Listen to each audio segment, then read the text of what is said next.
Hi, I'm Rachel O'Sullivan from Barfoot and Thompson. Thank you very much for joining us again on another Pathway to Property series. Now this one's a little bit different because, as you can see, I have two fabulous salespeople with me, and they are the number 10 partnership in Barfoot and Thompson. So ladies, thank you very much for joining me. Thank you. Nice to be here. So let's start sort of at the beginning. You've been in the industry sort of 20-ish years? Different. So I've been working for Barfoot and Thompson Titirangi for 18 and a half years. Mm-hmm. And I've been there 11. Right. Just over 11 years. Yeah. And let's start first of all, how did you get into the industry? What made you think, yep, property's going to be something I want to do, Sasha? I had done real estate in my mid-20s, Mm-hmm. so I was quite young when I first started, so that was pre-children. Mm-hmm. I had really enjoyed it, I'd done really well, and then I had my kids. I was at home, full-time mum for 6 years, Mm-hmm. and so it got to the point where I was like, okay, I need to go back to work. What shall I do? I was like, oh, I had really enjoyed real estate when I did it. I think I'll go back to that. And I just thought working locally as well would work really well with being a mother as well. So yeah, I approached Barfoot and Thompson Titirangi all those years ago. And the rest is history. Yeah. And what about yourself, Bridget? Yes, so I bought my first house when I was 20. Well and done. then we had lots, we'd bought lots of rentals over the time, so I was always really familiar with property. But I worked in corporate marketing for a long time, and I just found I was just getting so stressed out. It was really when I was, had young children, and I was just always in a rush and travelling from Langhome into the city, and I really wanted to work closer to home, and I just found that you sort of couldn't get the sort of salary and the types of jobs close to home. Totally. That was before COVID, when everyone worked from home anyway. And then this job at Barfoot and Thompson Titirangi came up, and I happened to know the manager, and so I went and had a coffee with her, and then went and had lunch with my husband, and we were like, right, let's do it. So I enrolled in my course that afternoon, and resigned from work the following day, and never looked back. Goodness really. me. So yeah, it was quite a quick decision, just driven by I really need to do something different and manage my stress. And you both also mentioned, I think your children were different ages, but Yes, that was a consideration, catalyst. wasn't Yeah, it? Is that's how right. do we do this and be the kinds of mums that we want to be, that works with us in our family? Exactly. That's Because in corporate land, you're really a lot of the time measured by being in the office and lobbying, and you really do get treated quite differently as a female once you become a mum, actually, in corporate land. That? Yeah, I found that I was on a leadership trajectory, and then I had my first child, and things changed quite a bit, whereas you don't get that level of just difference in this kind of industry. Oh, we're going to talk about that offline. Yeah. So when you came in, you were obviously relatively experienced, you were a bit newer to it.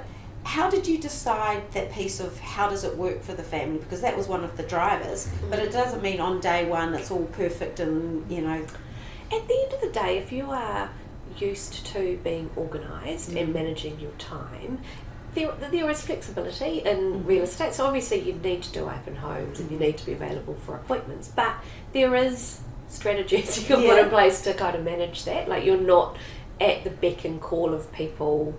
You can set expectations and manage as long as you're delivering outcomes. Nice. And I think that's a really important point, is it is about having a strategy and not thinking it's all or nothing. You don't have to work 700 hours a week, but you also have to work more than 7.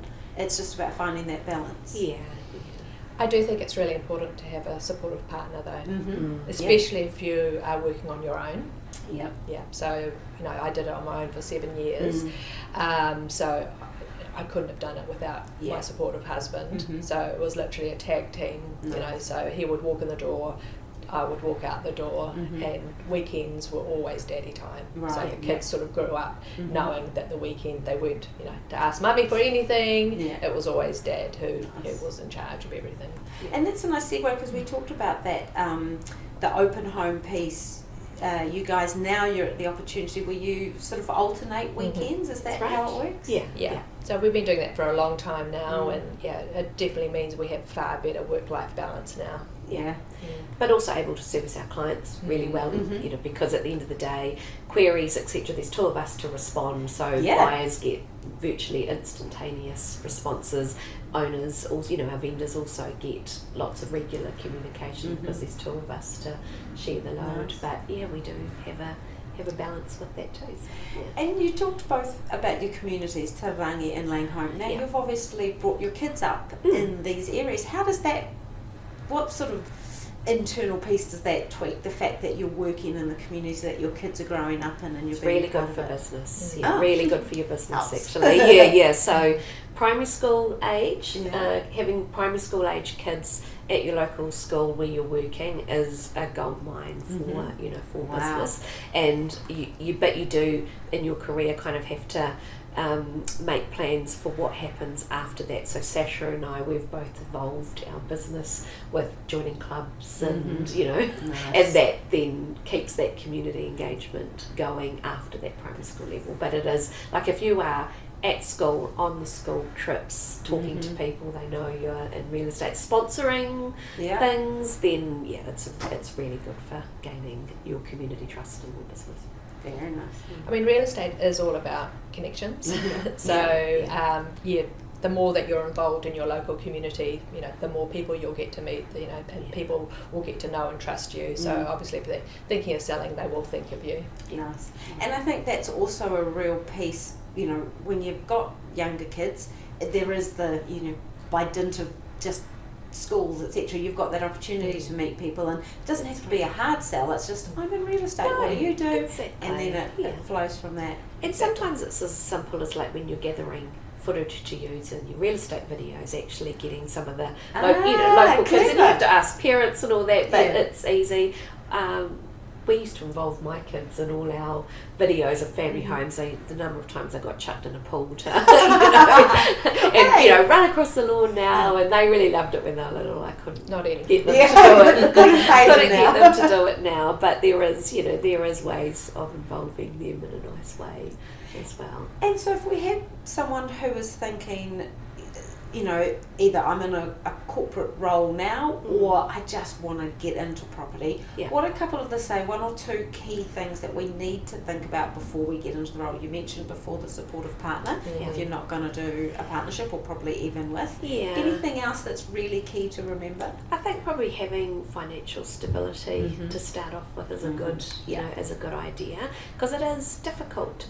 You know, a difficult industry to break into. So, you know, you don't want to feel, you want to enjoy it, and you know, and feel like you're not panicking all the time. So I think that works quite well.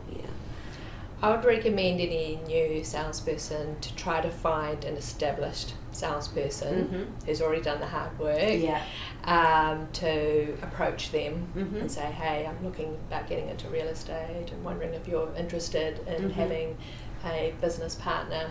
So I would probably try to team up with someone who's already established. So I would not 2 new salespeople together, but one person who's already got their name out there. Nice. Now you obviously complement each other in terms of skill sets as well, because you bring some of the marketing piece to it.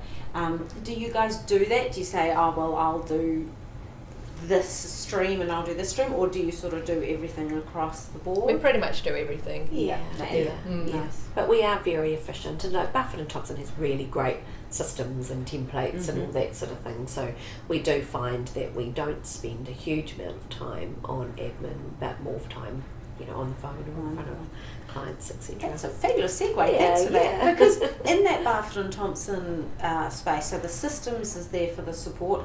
In terms of, you know, your branch manager, they understand the way you guys want to work. You have that autonomy, don't you? Exactly. It's your own business. And I think that's the beauty about working in real estate. You are an employee, but you're also your own business, and really what you put in is what you get out. And most branch managers, I think, will work really hard to support, you know, your way of working, and give you the flexibility to get it done how you need. Wonderful. And do you have an exit strategy? Like, you're going to pass it on to the kids? Are they, No. no, not an option. No, I don't don't think either of. Actually, I don't know. I mean, my daughters should be the only one semi-interested, and she's only 13. So Hey, we don't mind starting them young here. I've got some courses they can do. Well, hey, thank you so very much. As I mentioned, we're really just trying to encourage people to see that property is an industry that you can get into with a range of different experiences, and there's different ways to make it work for you. So if you think you can find a way to make it work for you and maybe someone you know, please feel free to reach out to us here at Barfoot and Thompson. Thanks for your time.